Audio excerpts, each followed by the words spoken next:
Your news for the state of Tennessee in about 10 minutes. Tennessee in 10 starts now. Thanks so much for joining us for Tennessee in 10. I'm Marius Payton. State lawmakers are considering a pilot program to outfit prison guards with body cameras.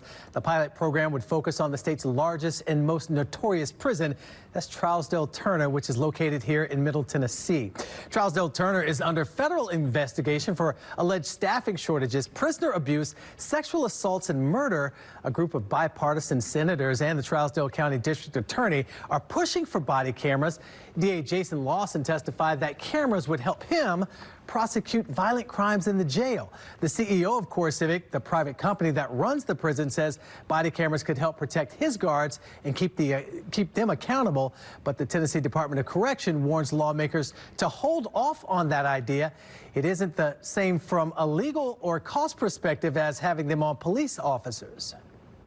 Prison footage would regularly capture medical care, mental health crisis, visual searches, confidential security procedures, and vulnerable individuals.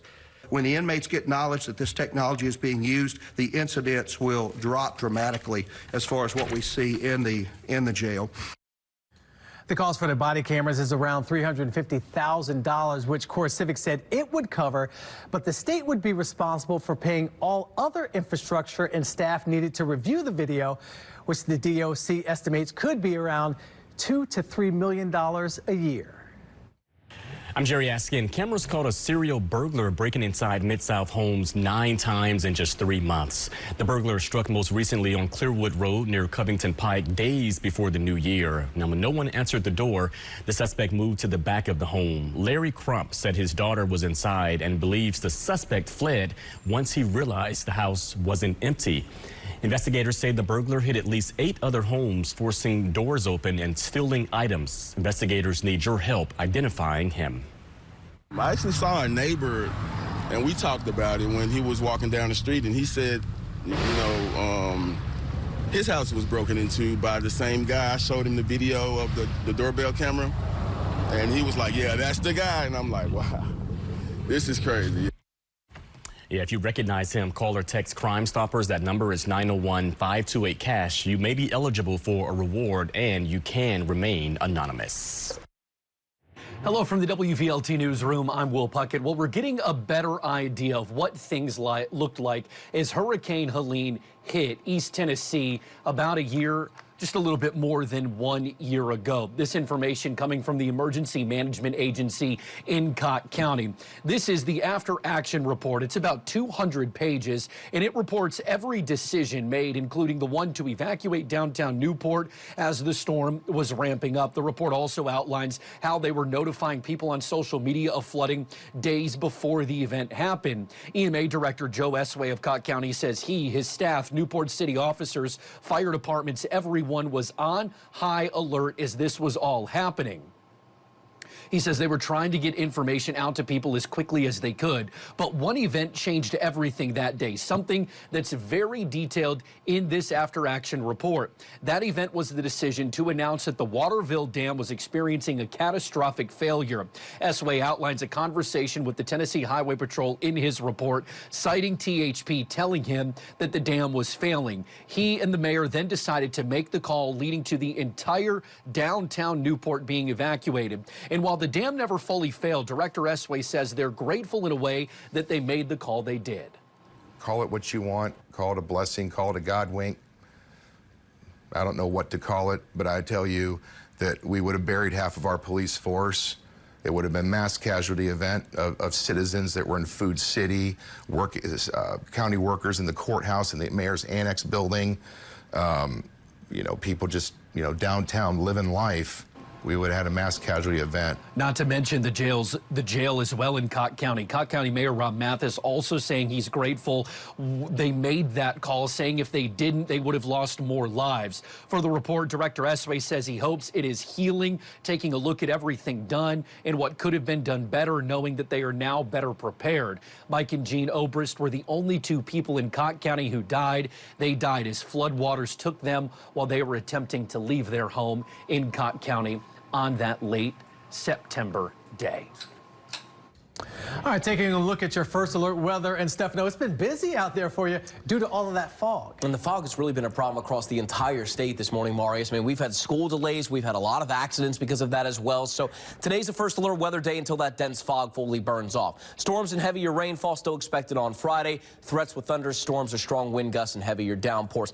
Take a look at how bad the fog is, though. A lot of the state waking up to visibility that's less than a mile. So that's really going to cause some impacts for your morning commute if you haven't stepped out yet. High winds, heavier rainfall, the main focus for our day tomorrow. The Friday, I should say, isolated tornado threat is there, but it's a very low-end threat. Let me take you back for just a second with the overall severe threat. It's southwest portions of Middle Tennessee and Tennessee itself that have the more elevated risk for strong thunderstorms. Elsewhere, it's mostly a 1 out of 5, but everybody still has that threat here of at least some heavier rainfall. We'll continue through the day dry after we burn off the fog. Tomorrow is going to be a cloudy day, but will also stay pretty calm through the afternoon. Watch the first showers and storms develop Friday morning. Don't discount these. Some of these could have some muscle behind them, gusty winds and heavier downpours, and then heavier rainfall across southern Tennessee. That happens going into the afternoon. Widespread steady and heavy rain comes Friday evening all the way into Friday night and will linger into the first half of our Saturday.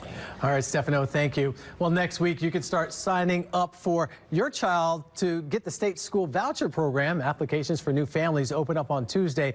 There are at least 25,000 vouchers up for grabs, including families who received them last year. They applied for renewal just last month. The scholarship gives families more than $7,000 in taxpayer money to help pay for private school. The application window closes on January 30th. Now, for context, 20,000 students used vouchers last year, totaling $144 million. That could cost double this year. Governor Bill Lee and House Speaker Cameron Sexton say they want to expand the vouchers to 40 to 50,000 students. Last year, they were handed out on a first-come, first-served basis. But some parents reported issues with the online system, which prevented them from submitting their applications. Now, data from the state education department shows 75% of the vouchers went to families in 10 urban and suburban counties, including Davidson, Knox, Sumner, and Williamson counties. The majority of the voucher recipients in those counties came from families with incomes exceeding $170,000 per year. Memphis has cut serious crime to its lowest level in 25 years, but city leaders say the work is far from finished. Mayor Paul Young says when he took office, he set a goal to cut 10% crime reduction each year. That would mean a 40% reduction over 40 years. While the city reached that goal in just 2 years, Memphis reduced homicides from more than 340 in 2023 to 184 last year. Police Chief C.J. Davis credits strategic policing and partnerships. The mayor says 2026 will focus on prevention, intervention, and investing in youth. Last summer, we had 1,800 young people that were employed through our employee program. This summer, we're targeting 3,000, and we're asking businesses that want to participate to allow those young people to work in their businesses and companies. Mayor Young says the city will pay for their salaries. We're continuing to follow the story out of Hamlin County, where 2 teens have been charged in the shooting death of 2 teens at an Airbnb in Hamlin County. Deputies say 2 teens were killed in the shooting, while 2 others were injured. A neighbor who lives next to where the shooting happened says she was awoken by gunshots and then heard screaming. She thinks she may have heard a mother crying with deputies later on that night. But the screams coming from that lady, it was horrible, and it was gut-wrenching, and I could only imagine if that had been my child.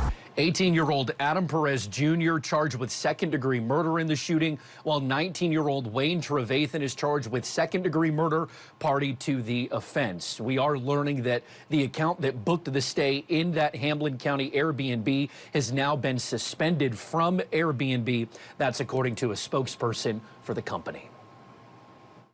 3 West Tennessee counties recorded 0 murders in 2025. Crockett, Gibson, and Haywood counties all reported no homicides last year. DA General Frederick Agee announced the milestone. The 28th district is the only one out of all 32 judicial districts in Tennessee to go murder-free. The TBI confirms the district has not seen a murder in 2 decades. We have a lot of activity that goes on with the car counts that come through every single day.